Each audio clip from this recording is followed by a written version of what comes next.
สบายดีพี่น้องสบายดีเนาะสบายดีท่านผู้ชมทุกท่านที่รับเพลงอารมณ์นับถือเนาะยินดีต้อนรับช่องบารคุณทิศวรรณพี่น้องอ่าตอนนี้6 โมงไปพี่น้อง6 โมงไปหน่อยหนึ่งบรรยากาศยามเช้าพี่น้องตัวกันที่เช้าเมื่อนี้พี่น้อง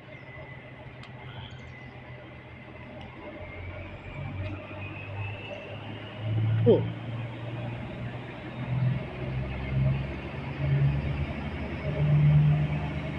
โห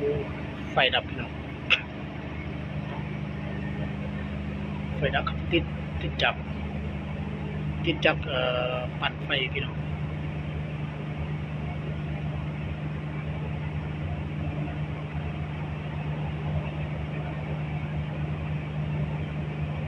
นี่ก็อัปเดตบรรยากาศยามเช้าพี่น้องอยู่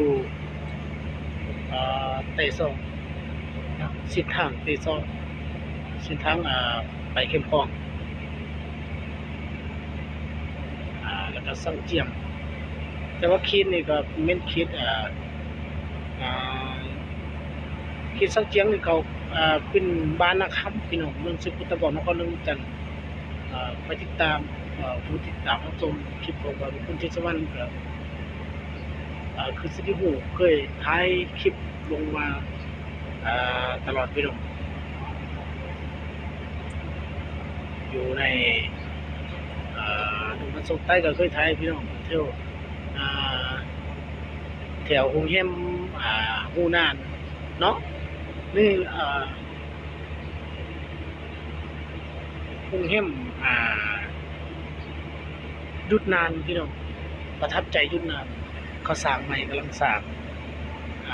ธุรกิจจีนมาสร้างรายได้อยู่ลาวพี่น้องอันนี้จะเป็นเมืองจีนก็ทั้งนี้เขาก็คุณกำลัง